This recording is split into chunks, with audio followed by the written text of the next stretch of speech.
Welcome to E360 TV, the live streaming and on-demand destination for influential voices and enlightened audiences.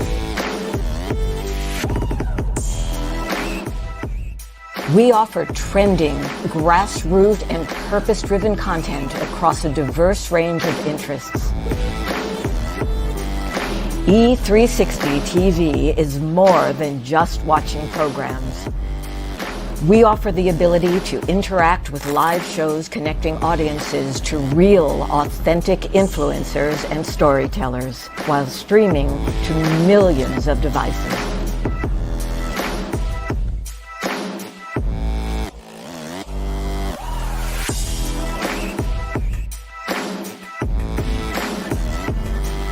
Real experiences,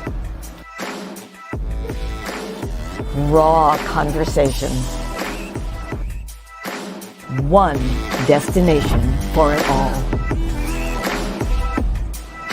E360 TV.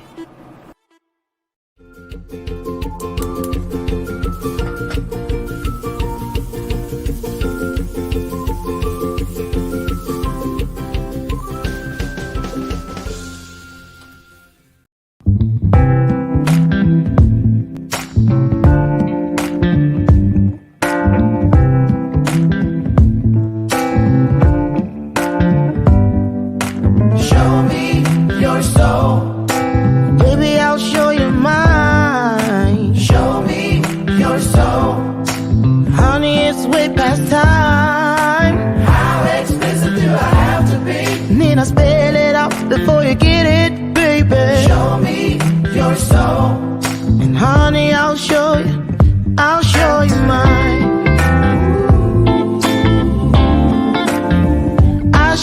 mine.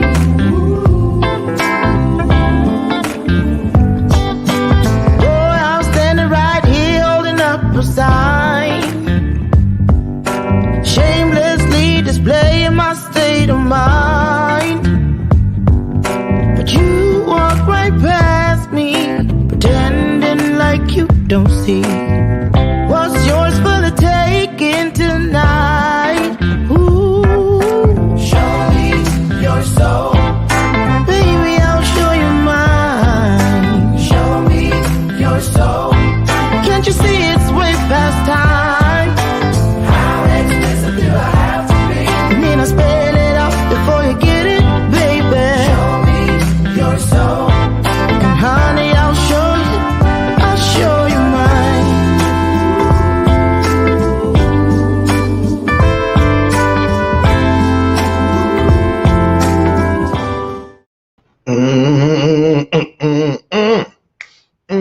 I'm feeling some kind of way today. I'm feeling some kind of way. I am. I really, really am. I feel like a pointer sister because I'm so excited and I just can't hide it. And wouldn't if I could.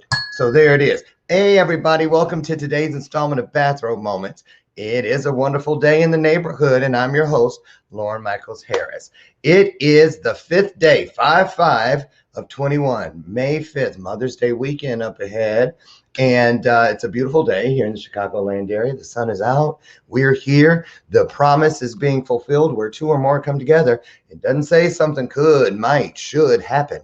It promises that something awesome is going to happen, and it's going to happen starting right now. So do me a favor, when you hear the bell, that's the bell of purpose. What is it? Well, it is our opportunity as a collective to be a part of something greater than ourselves. It means when you hear that something is out here, something's going on, the frequency has been raised. Our spirits are being lifted right now in the moment. Share it out. That's a great time to invite somebody in so they can get a spoonful of what we're serving up here today on Bathrobe Moments. And also, it's to remind us that there's always great content out. Sometimes you find it in the middle of the road.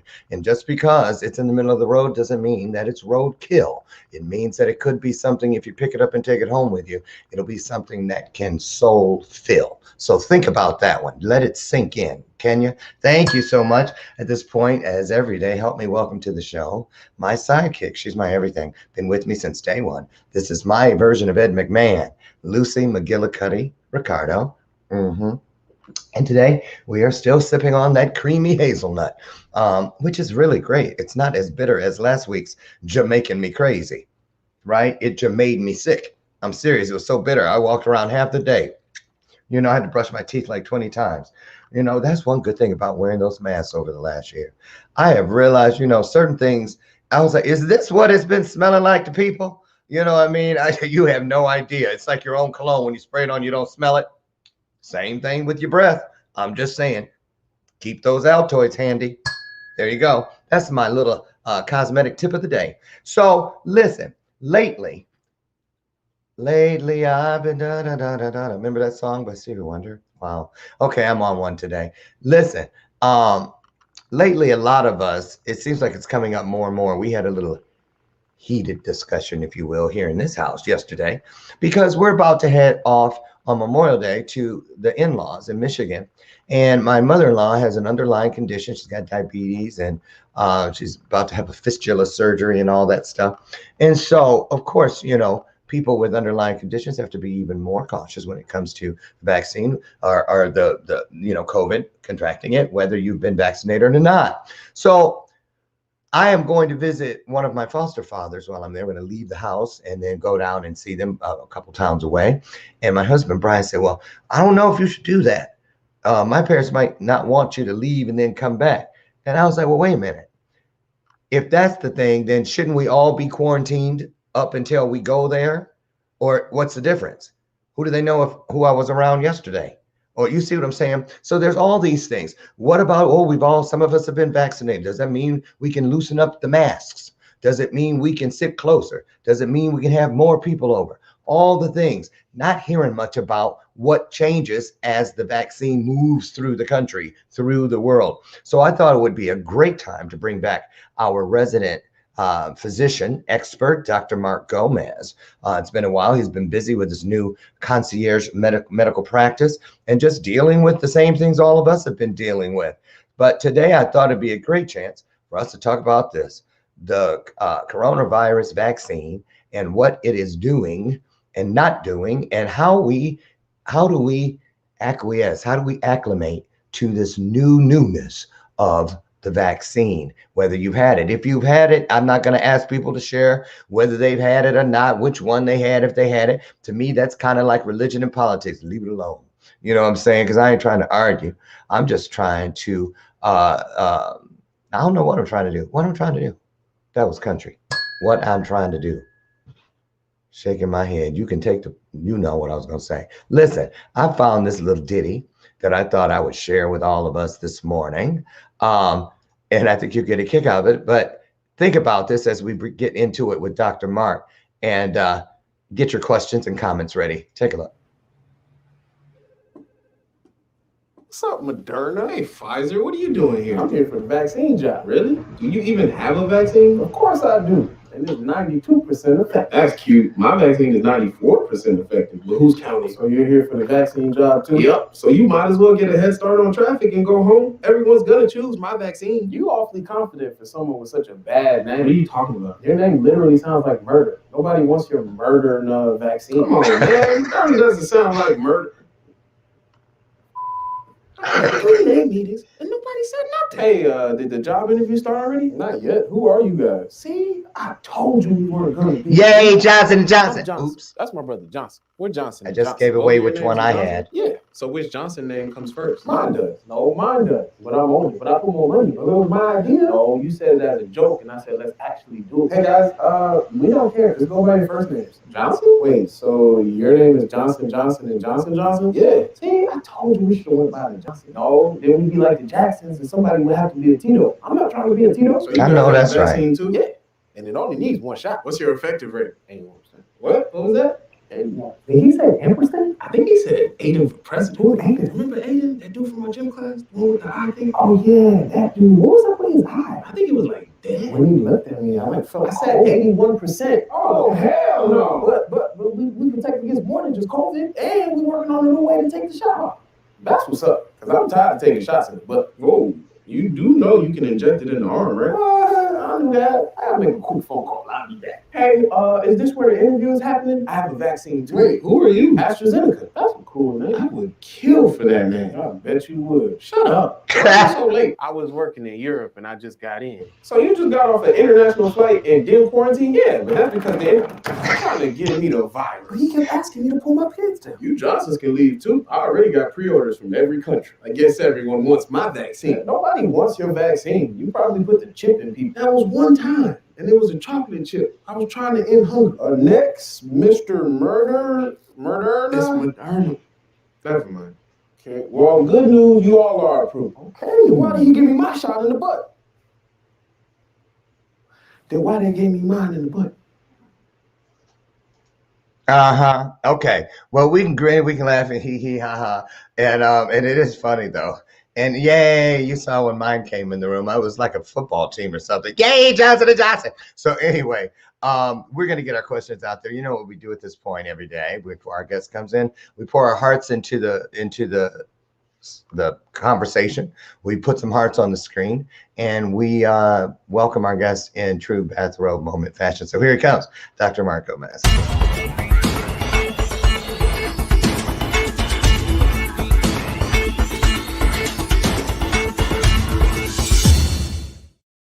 Well, hi ho, Dr. Mark. Hey, how's it going, Lauren? Good morning. Good. How have you been? How's Tiffany and those beautiful kids? My wife Tiffany's doing great, and the kiddos are doing just fantastic. Thanks for asking. Know. Good to see you again. I saw your little Olympian a few weeks ago on that girl. I'm not kidding you. She's like a little Dominique Dawes. She's crushing it. So we're just blessed, and just gonna keep this going. She loves that. You can tell. Yeah. You know, we're very proud of her. And how's your little mini-me? My mini-me, he's doing all right. I think he's just enjoying a lot of things. I'm actually teaching him how to ride a bike right now. So the journey continues. So there we go. And you have, in the last year, you've been popping in for a few years now. Yeah. But in the last year, you've changed over from doing your regular, well, I don't know what you call that. You tell us from what you went into what you are. So I left. So I decided to, again, we're all on a journey in life, and my journey continues. So I decided that in order for me to give the best care possible to my patients, I needed to go smaller. So I took my practice of about 2,500 patients and made my practice down to about 450 patients. So I get to spend more time with people and not less. So we can argue certainly that in health, this day and age, we need to spend more time with our patients and not less. If it worked by spending less time, we would see less chronic disease burden, but we're seeing the rise of chronic disease. And even though we're still in the pandemic, we cannot forget about heart disease, diabetes, cancer, and all that kind of stuff. We have to make sure we're not missing those opportunities. Absolutely. Now, the reason I thought it would be a great time to bring you back was because I said, well, if anybody would have a real good bird's eye view or fingers on the pulse of how we relax in a safe way as we, continue to grow through this pandemic, it would be Dr. Mark. Because way back on the front end, I remember, I think it was for the 4th of July weekend, I said, let me throw you guys, a little promo just from the love place. And I sent it, and you guys, and Tiffany would say, oh, Lauren, we really love it. But the people that you're showing at the gatherings and things are not wearing masks. They're not social distancing. And I'm thinking, at first, I went, girl, that's stock footage. They ain't had no masks when they made it. Then I went back in, and sure enough, there was footage to use to tell the accurate current story. And so that was when I started it really was a pivot point for me, which then became a pivot point for the household here about safety and protocol. So here we are almost a year later and still under the umbrella known as the pandemic. However, a number of us have, like we saw in the skit, made a choice to either take the vaccine or not. Some are in between. It's shot 1, waiting for 2, so on and so forth. And now here we are back into the warm weather area for those of us who have 4 seasons. And those events are coming up again that we really stayed away from. It's like, hey, happy 4th of July. And that was to my husband. You see what I'm saying? Across the room. I like it. We were screaming from different levels. How you doing down there? Good. I miss you. Too. Bye. It wasn't that bad, but it felt like that at times. And I'm sure even worse for a lot of people. So here we are, Mark. Where do you want to start? Let's talk about Well, let me ask you, did you get the shot? Absolutely. I was one of the first people, very fortunate to be one of the first people in my health system to get vaccinated. So I got my vaccine. I'll say Pfizer. I'm thinking of that video that you just sent. That was a great video, by the way. I never saw it before. But I got my Pfizer back in December, the first one, and the second one in the beginning of January. So I was very happy and proud to be one of the first people to get this vaccine, to just pay it forward and do my fair share. So from a medical standpoint, Mark, let's talk about the urban myths. First of all, the scare elements and things. 5G, not tested enough. That's not an urban myth. That's an actual thing. But all these things that, let's say, no matter where it comes from or who it comes from, those things that prevent people from making an informed decision. How should a person go about deciding should they or should they not take it? Should it be, do I have underlying conditions? Who am I going to put at risk? What are the checkpoints? Yeah, that's a great question, and something that I get asked often, as I still have some patients in my practice that may be on the fence, although I would say probably the majority of my patients in my practice have been vaccinated. One of the great things for me is having that relationship with my patients, and having a more of an intimate relationship allows the trust factor to happen. But, I feel very, very fortunate to be where I'm at, and I want to lead by example. And I think leading by example and having honest conversations is really what's going to take to allow people to have those conversations, and then allow them to consider what the opportunity is. We all want out of this pandemic without a doubt. And we know that the fastest way out of this pandemic is a vaccine. That being said, a year ago, think about it, a year ago, when the pandemic officially became a pandemic in March of 2020, so just a little bit more than a year ago, we were telling people the best way to protect yourself was to stay at home, social distance, and really avoid and wear a mask. And now fast forward to 1 year later, we have 3 FDA approved vaccines in this country. We have a rise of variants. However, the best way to the variants that infect more people, we are now able to mitigate that with these vaccines. So that's one of the best things. I was looking at the statistics this morning. About 1/3 of people in this country are fully vaccinated. 1/3. And almost 50% of people in this country have received at least one vaccine. That is phenomenal information. And to talk about a community bringing it together, it's just such a beautiful thing, Lauren. And you did your share too. I love it. We're in this together, without a doubt. But some people don't realize that it's a community that does this. We have to all be in as much as possible. Absolutely, absolutely. So what do you say to patients that come in and they say, well, I'm not getting this shot because of 5G? I try to respectfully, not try to laugh, because, there's some just silly things out there that are completely unproven and untrue, but you have some influencers that will kind of say something, and then all of a sudden it starts catching on an idea.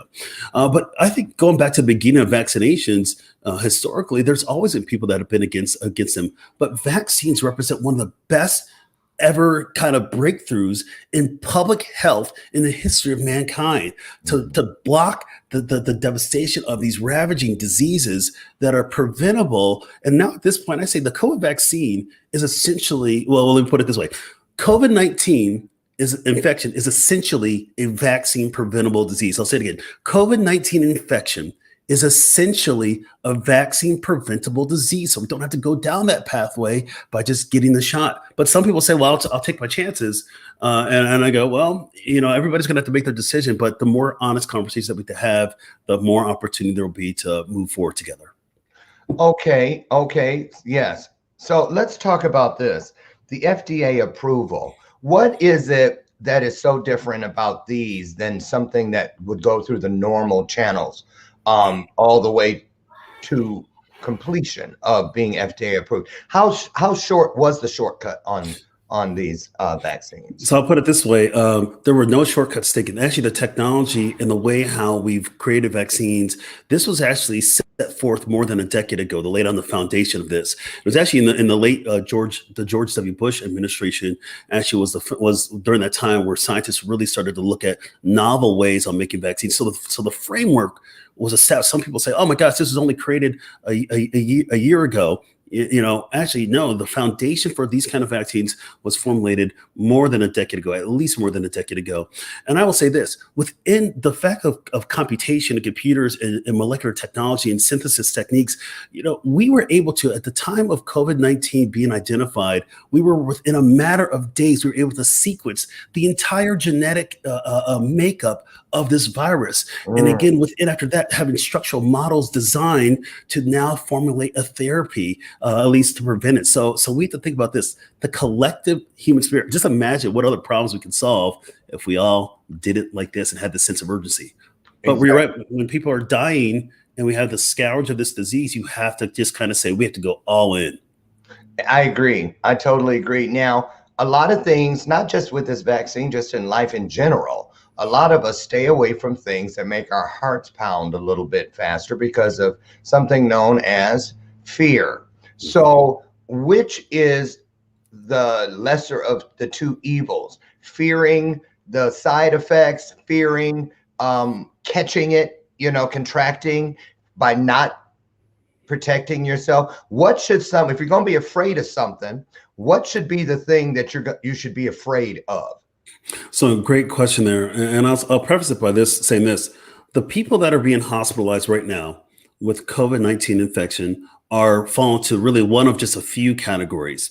We have the people, the elder population that chose not to receive the vaccine, and they had the opportunity. They still have opportunity, but typically elderly people that have not been vaccinated.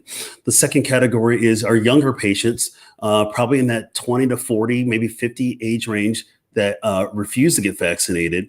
Or you'll see people that are waiting to be vaccinated just because of the supply and demand issues, although now that's so much better. But you're seeing people that are still waiting to be vaccinated. They want to be vaccinated and they wind up getting exposed. So those are the three kind of patients we're seeing in the hospital now. So again, we look at this as an opportunity. From the fear standpoint, I always have to tell people this. Again, people may think you're invincible and they say, I want to live my life. I'm going to live my life. But remember that your choices affect others too. And we have to remember that what you do can certainly impact somebody else. But we've have you noticed that, Lauren? It's like we've not had this more broader neighborly kind of thought process now. We have to.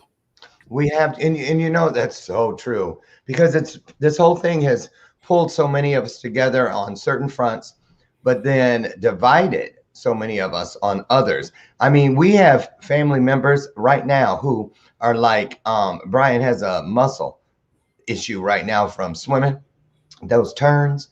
And one of our family members who was all into that 5G stuff was like, see, I told you, you didn't have that until you got that shot, and just fear. I refuse to live that way, pandemic or no pandemic, period. But my next question is this. What about loosening up as things change now? Because we hear, like in India, it's hard to for us to see what's going on, because even here in the United States, Mark, when it's going down one week here in Illinois and then going up over in New York the next week, then back over here, then it's Michigan and all the stuff. And you're like, but wait a minute, we're hearing the stats that more and more people are becoming vaccinated, but why does it seem like that isn't changing as far as, Yeah. So I'll say this way, it just pulls your heart, just breaks your heart when you're seeing these images of other places, including India right now, where the struggle has been just devastating. People can't find hospital beds at all. Hospitals are running out of oxygen, and so many things. Just recently, also in Brazil, and so you're seeing these variants that are highly infective, and you're seeing the devastation of this. And if you don't have a pulse in your heart, and you don't see those images, and you don't feel like you're going to cry in that moment, then I would say, where's your soul at? But it just makes you think, the opportunity. Now, here in this country, we have so many vaccines. There's no doubt. And there are some vaccine inequities, as we probably say, Lauren, between what we have here and what we have in some developing nations. There's no doubt. And we have to do a better job of making this a global effort. But I hear those kind of stories, Lauren, and it just breaks my heart. And like, what can we do? Well, what we can do here versus make sure in our own house that we have this under control, so then we're able to help others. Mm-hmm. Absolutely right. You know, I remember, and I'm going to segue into something that happened with me during COVID. I remember the last time you were here, it stuck with me. It really, I mean, it was a gut check. When you said, I asked you about the ICU and the ventilator issue, there was a shortage and whatnot. And you said, you know, let me just put it to you all this way. If you go to the ICU with COVID, in most cases, the only way out is in a body bag. I think I pretty much, I may have paraphrased a bit, but it was close to being verbatim. It was. How is that today here? It sounds like India is now where we were a year ago. Yeah, we have so much better therapeutics right now, and the protocols. Again, when we were going through this a year ago, it was novel to everyone. It was novel to the physicians, to the nurses, to health systems, and to patients, of course. And we rely on our training to deal with a critically ill person in that manner. As I said in the beginning, and I may have said this a year ago, COVID-19 has what's called an R naught. Which is the degree of infectability. We term that an R naught, and it has a ratio R naught of what's called basically 3. And so meaning that one person can spread the infection to 3 people, and then 3 people goes to 9, and then 9 goes to 27. So you have this exponential growth of infectability. Compare that to the influenza, the seasonal flu, which has an R naught of 1. And so meaning that one person spreads it to one person, spreads it to one person. So you have more of a linear growth versus an exponential growth. And I think for a lot of people, it's hard to fathom exponential growth. And that's why these things are so widely effective.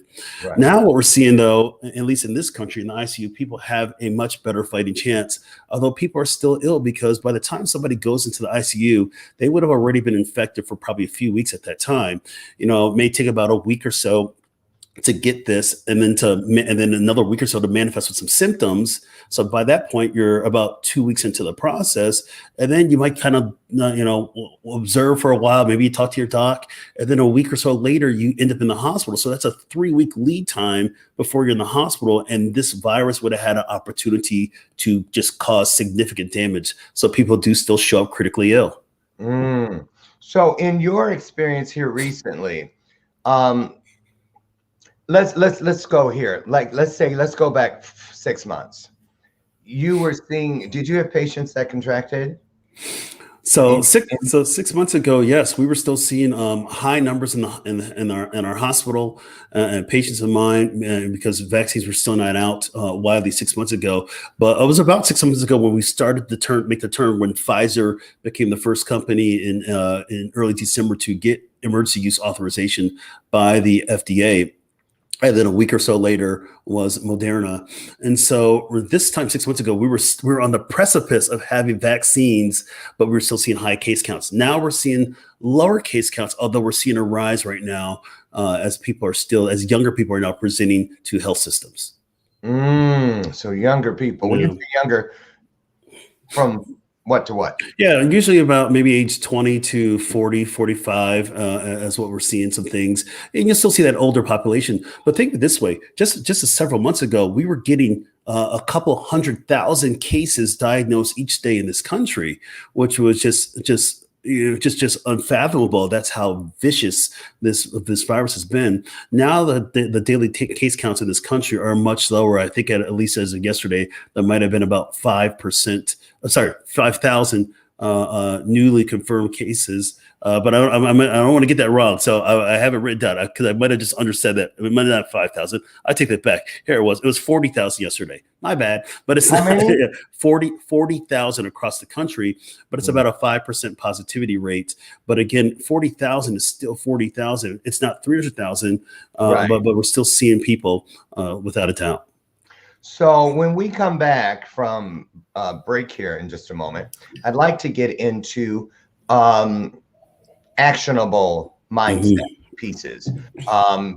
Is it safe to quit wearing gloves in the grocery store for the person that does that? I still see people in purple gloves and this and the other. And I saw a guy with I traveled this past weekend to DC, and there was a guy with a regular mask. Then he had this big thing in front of it, like some kind of plastic apparatus. And so I was like, boy, he's not loosening up at all. You see all these different things and you go, what do I make of that? What do I make of this? And so when we come back, I'd like us to start talking about if you're vaccinated, if you're not, if you're around people, what do we do? How do we make ourselves feel like we are making progress? Because a lot of people are saying things like, well, I got the shot. Why do I have to wear the mask now all the time? What was the purpose of getting it? And all of that. And I got the shot. I can't catch it. All this and more when we return. We'll be right back. Get your questions and comments ready. We'll be back with more with Dr. Mark Gomez. Don't go away.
Welcome back to today's installment of Bathrobe Moments. I'm your host, Lauren Michaels Harris. We're here today with Dr. Mark Gomez, talking about all things vaccine. Before I bring Dr. Gomez back, let me say thank you and how appreciative I am, filled with gratitude for my sponsors for today. Swinging Fun with Crystal. Crystal and Miller makes those swings for your toddlers, and the swings grow with your little ones. So get over to swingingfunwithcrystal.com and check that out. And also to Natan Bradbury, the coach and guru of Warrior Goddess Life.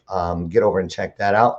All of the commercials you see, all of the digital content here on Bathrobe Moments and throughout my brand, all provided by, there it is, see it through the screen, Electric Revival Digital Content Creation. If you would like help in putting your dream on the screen, get at me and I'll tell you what you need to do next to get your message into the masses. So Dr. Mark Gomez, calling Dr. Mark Gomez. Please report to 242 stat. Okay, there you go. So let's get into the thing about, first of all, why don't we hear, or is there some resource place? When we needed stats, we could go to CDC, but where do we go to find out how to relax a little? It's okay to do this, but you still want to wear that.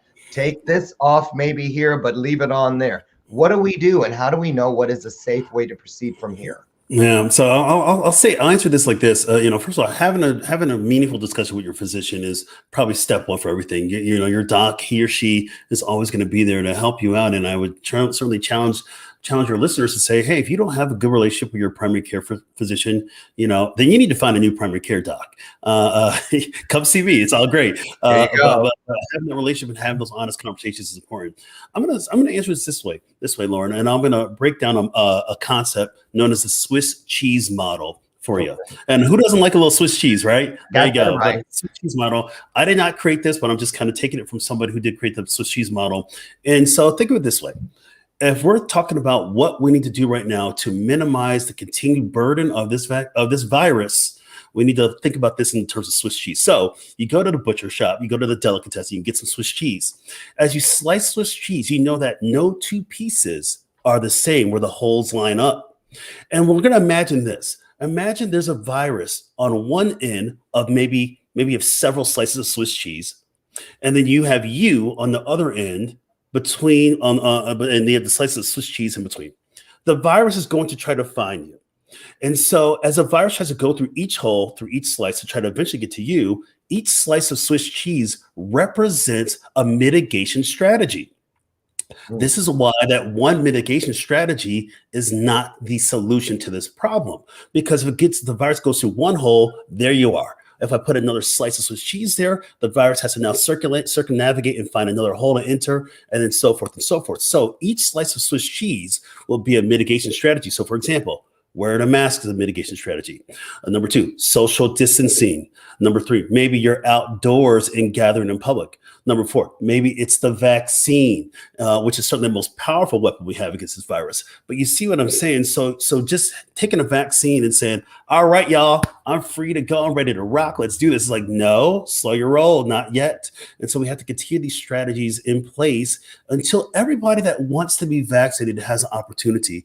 And for those people that still have risk, and we're still waiting for pediatrics data right now because the pediatric studies is going to come out very, very soon. So we want everybody to have an opportunity. It's not fair for that person who may have a chronic condition that you don't know. Have some empathy. Or you're in a hospital. There are sick people there. Or you're in a grocery store. So we have to remember that we have to put ourselves in other people's shoes that they might be wanting to get this vaccine or they're at risk. But I love breaking that down to my patients. The Swiss cheese model. That is why we still need to have all these strategies in place. And who doesn't like Swiss cheese? Yeah, that really made it clear. Except for me, I don't think the Swiss cheese model would really work because I'm gonna have some bologna in between. Come on now. So that virus gonna have to eat through some cold thick, that kind Uncle Rufus used to have with that red plastic thing around it that they cut off that big bologna log. Right? I remember that. And of course, you gotta fry it up first. At a whole bunch of family reunions and meetups at your uncle's house. Absolutely. Right. Do you remember fried bologna where it would my favorite part was like Jiffy Pop because the bologna would bubble up in the middle and you'd have to poke a hole so it would anyway. But remember, Laura, they would say it would taste like a hot dog, and then you finally eat it. You're like, it doesn't taste like a hot dog. But everybody says it tastes like a hot dog. Like, I don't remember that. I was like, no, it doesn't. Ghetto memories. Gotta love them. So thank you for the Swiss cheese model. So let me ask you about myself personally. What is going on in this head? And if I let you in here for a second, get ready to run out screaming because it ain't pretty in there. I'll tell you that.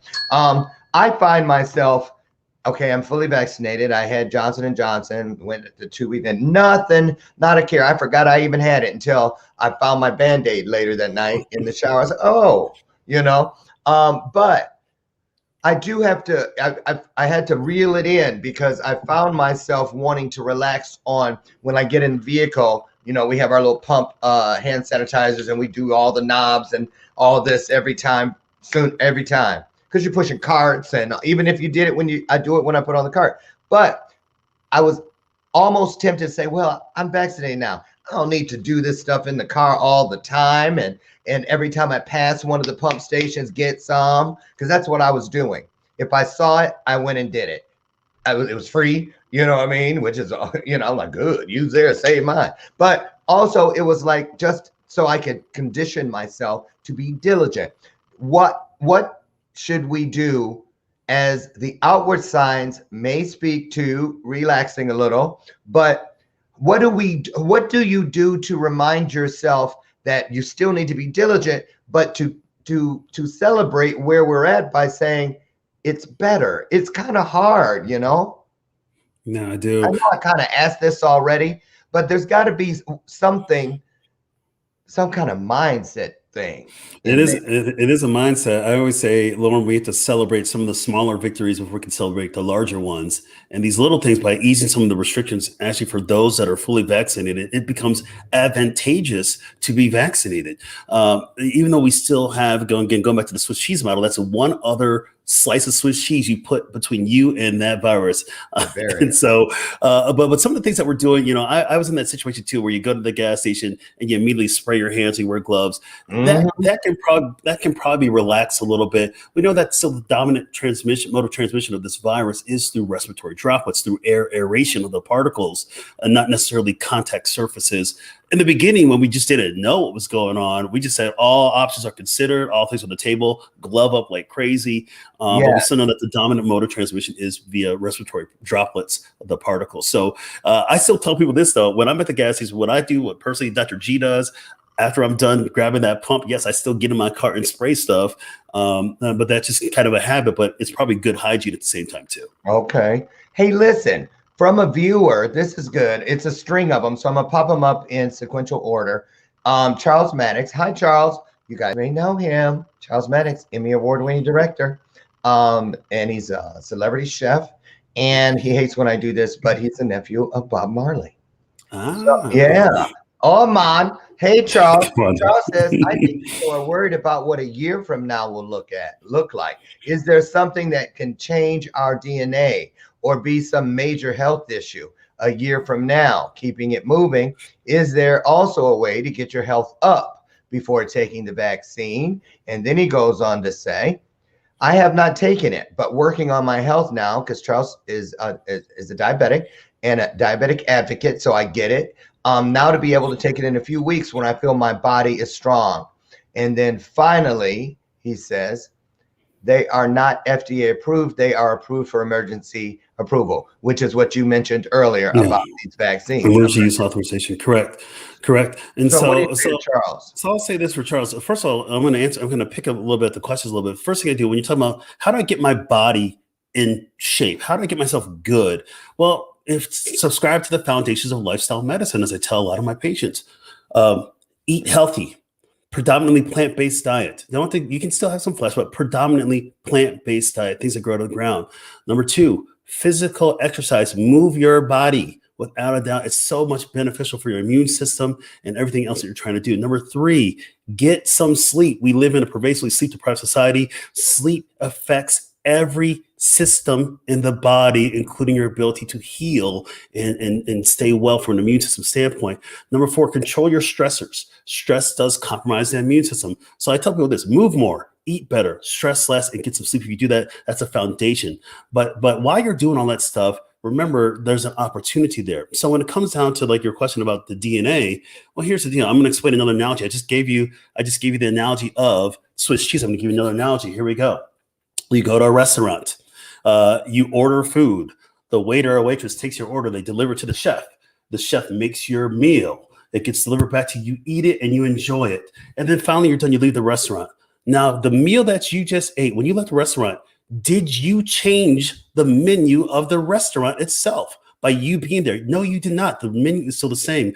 So how the mRNA viruses vaccines work, they go in there, deliver the information, and then it's out of your system. So you do not get DNA changes that will be evident down the road. Again, you went to a restaurant. You personally, singularly, did not change the menu of that restaurant.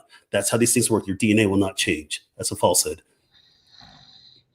Oh, I'm sorry. You said get some sleep. Yeah, pretty much. We have to do that. You have to tell me twice.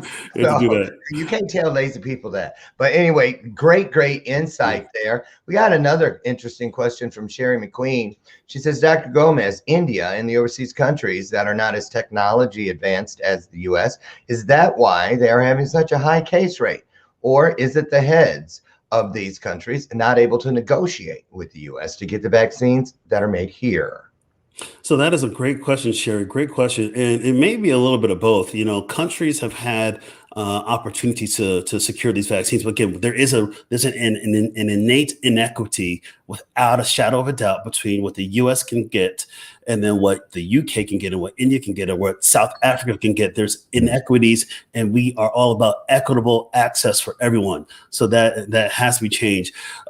Actually, India is one of the biggest manufacturers of vaccine components on the planet. So there may be some governmental leadership potentially challenges. I don't want to say necessarily failures, although if you're living there, you would see this as a failure of leadership.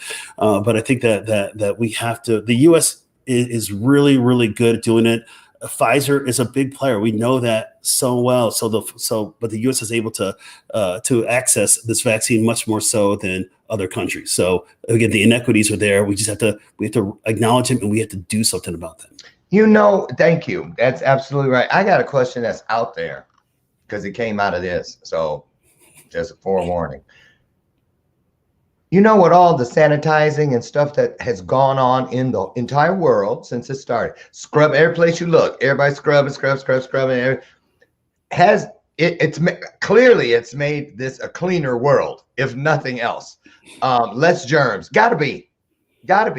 So has that affected other things because we are cleaner? So that's a great question, Lauren, and I will answer this way. There are still germs around us. Every day, the human body is exposed to potential stuff, whether it's in our air, whether it's in the foods that we eat, whether it's in the soil that we walk in. You take one step in soil, you release spores into the air. So there's no doubt that the body's under a barrage. This is why having a competent immune system is going to be super important for us. So I think the way how we become a little more hygienic is actually a great thing from just a hygiene standpoint. Some people may make the argument that says, "Oh, we should be exposed to germs, exposed." But I would say this: I wouldn't want to play a game of Russian roulette with one of the deadliest viruses that we have that we're facing in modern history. I'd rather be protected 100%.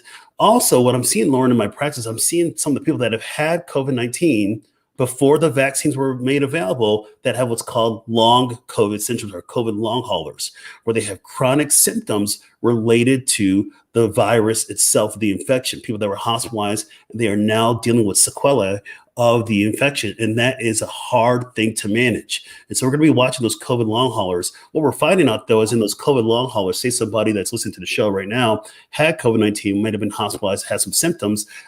If that person has yet to get a vaccine against COVID, what we're seeing is about 70% of patients that receive that are COVID long haulers and receive a vaccine, they're actually having less symptoms of long haul disease.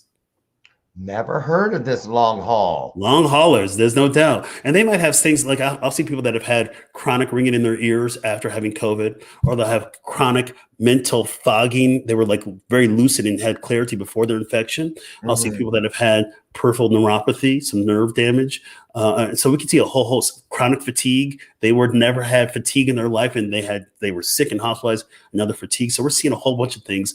As a matter of fact, Lauren, a lot of the university medical centers, the leading ones, have set up COVID long haul clinics now, where they have a dedicated team of staff, a multidisciplinary team, including the physicians, nursing, occupational therapists, you name it, that will take things and discuss the case and try to find the best solution for that individual. Awesome. Now, one of the things that Brian and I do is we try to operate from a place of wherever the state says we are, phase 1, 2, 3, 4, whatever. We always operated one back for preventative measures. We just pretended like, well, this is where we're at. So let's do some hypotheticals real quick as we wrap up this show about what to do, what not to do. So let's say here we are, it's Memorial Day weekend. Oh no, let's say it's Mother's Day weekend. Amen. And you're going to meet with your mom, and there's 6 siblings. Is it okay for everybody to go see 82-year-old mom this year? Last year, people were dropping things off on the porch, wiping them down before she brought. That's what was going on. I had heard a lot about that. It hurt a lot of people's hearts. But this year, can they have dinner? Can they sit down with mom? And if so, do you still you pull your mask off in front of all your siblings? Do you ask questions where you've been? Do we quarantine? We're thinking, should we quarantine before we go to the in-laws' house? Just stay around ourselves for 2 weeks in order to go there. And we don't know what to do. So for that one, let's say, you're the one I just described. Yeah, I'll give you my thought. The CDC guidelines allow for people that are fully vaccinated to visit with other fully vaccinated people in a small gathering. So like Lauren, I could come over to your house, brother, without a doubt. Love Right. it. You and I could connect because we're both been fully vaccinated in a small gathering. And in that gathering, we can both be in front of each other in your home, for example. I'm inviting myself and Miss Tiffany over. I'll just tell it to all your viewers. Definitely. It's all good. I got the deck tricked out this year. You gotta come, right? So you and I, me, you, Brian, and Miss Tiffany could be gathered inside your house without a mask, since we're all fully vaccinated. So when you say small group, is there a number? So the CDC, so great question. The CDC has not defined a number, but we're going to just kind of say small group is probably from Dr. G, I'd say about 6 people, but people should be fully vaccinated. Now, say somebody in that group is not fully vaccinated and you want to meet, I actually would argue that those individuals that are vaccinated, and say it's grandma who hasn't received the vaccine, they can visit, but I would actually have them still wear a mask, or at least put a mask on the person that's unvaccinated, because that person may have higher risk. Okay, great answers. Thank you for clearing that up. Ha! I just you like how I invited myself over to your place. It's all good. And I'm glad, because at first I was like, I don't think so, but I was like, oh yeah, that's right. We're fully see. That's what I wanted. Something to make me smile inside this otherwise smileless moment. Well, we've been talking about meeting up, you, Brian, and Miss Tiffany. So we're just gonna have to make it happen. We're gonna have to make it. We got our favorite little place, City. I know we do have a place. It's gonna happen. We're vaccinated. So that's still gonna be safe. Still safe. Right. So now here we are. We're able to go and eat. Hypothetical. We want to go out as a group of 6. Do we ask for, when they say inside or out? Should we automatically, if the weather is nice, choose out as a safer zone than in? What say you? Great question. I would tell my patients this. I would say yes. If you have an opportunity to eat outdoors, I would do so and allow more physical space. I would also say if somebody in that group has not been fully vaccinated, then again, we have to ask, what are we trying to really do? I think if you were to eat indoors, there's risk, and there's always still going to be, there's no such thing as zero risk. There's always going to be risk, but again, we're going to try to mitigate as possible. So for outdoors, that creates another barrier, another slice of Swiss cheese, according to the Swiss cheese model, that may make it less likely. Statistically, because we have been fully vaccinated, we're less likely to get it. Say we're exposed to somebody, we actually don't have to quarantine as a fully vaccinated person anymore, only if that fully vaccinated person starts to have some symptoms. But again, we're talking about having another slice of Swiss cheese between you and the virus. Okay, perfect. Next scenario is we are having a 4th of July family reunion outside at a park. We have the tables socially distanced. Do we or do we not set up sanitizing stations? And how many stations, if we have, let's say we have 60 people, how many stations and what should it consist of? Do we need gloves? Do we need masks? Is it just hand sanitizer? Are there wipes? What is the best way to go? And when you arrive, do we do our own cleaning and scrubbing of everything first? So great question, Lauren. I would actually say all of the above. Again, we have to still be vigilant in our mitigation strategies. People can gather in those kind of situations.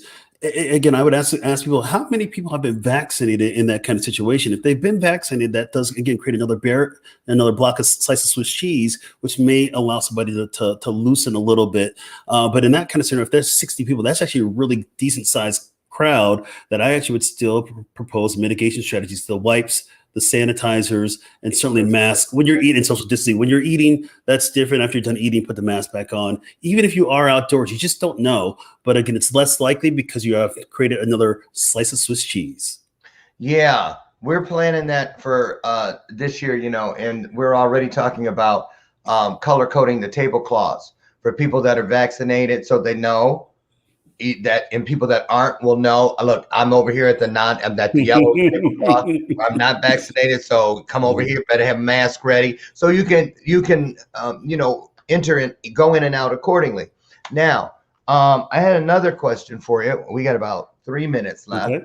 And let's say, what about children when you're at those public places and there's the equipment that, you can't go and just clean all the monkey bars and all that. And other families may be there and the kids want to go over and swing, this and the other. Do we let them or do we not? Because all of that metal and all of the different things, what do you say about that? Do we let the kids do it or no? With the pediatric number still out, that's why I wanted to end with that. Great question. You're right. We're still waiting for the studies to conclude, although I believe that Pfizer next week is going to submit for EUA, emergency use authorization for the 12 to 15-year-olds.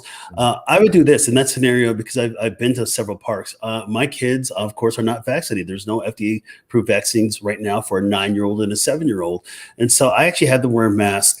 I do let them get on the jungle gym, but they are wearing a mask, and I sanitize them as soon as they're done. But that's just kind of my approach. I think this is where people should be having these conversations with their physicians and find out what is specific for them. But great question. Oh, awesome. So for all of you out there watching and those who will watch later, if you'd like to continue the conversation with Dr. Gomez, we have a couple places where you can do that.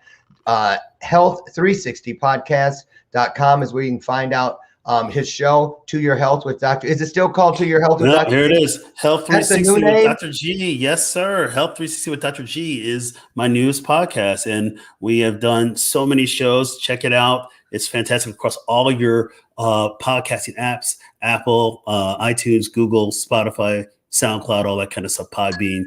Check it out. It's fantastic. I'm just excited. Yes, it is. I'm still going to wear my To Your Health with Dr. G shirt. Oh, I got to get you one. I got to get you one of these things. You got to give me one of those.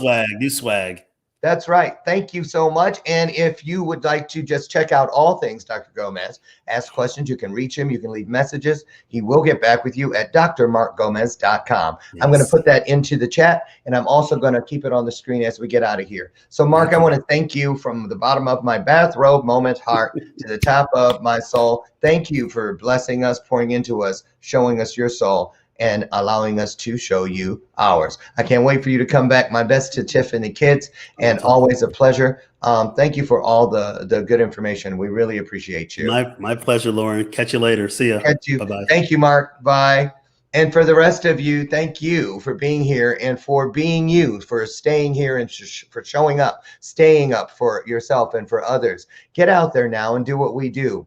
We love up on everyone and every situation we encounter by just being kinder, by just being brighter. So no matter what you think you're starting the day with, you're never starting from ground zero. You are never starting from scratch. You wake up great. Look for the E and the R of life. Put it on there and make great greater. Take bright to brighter, strong to stronger. I want you to get out today and just see what it feels like to be the blessing that you would like to receive. My name is Lauren Michaels Harris. I'll meet you back here tomorrow when Leo Richard, or Ricard, I think that's how he says it, will be my guest. And then finally from Australia on Friday, Brett D. Scott. You're not going to want to miss this guy. You guys, I love you, and I love you for coming every day and making me know that the world has something to live for, because your stories are what we grow through.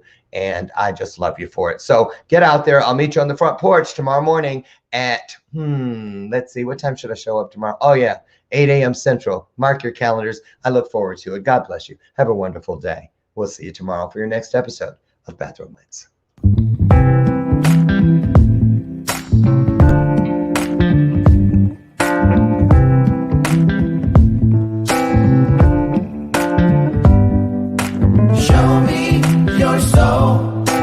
Baby, I'll show you mine. Show me your soul. Honey, it's way past time.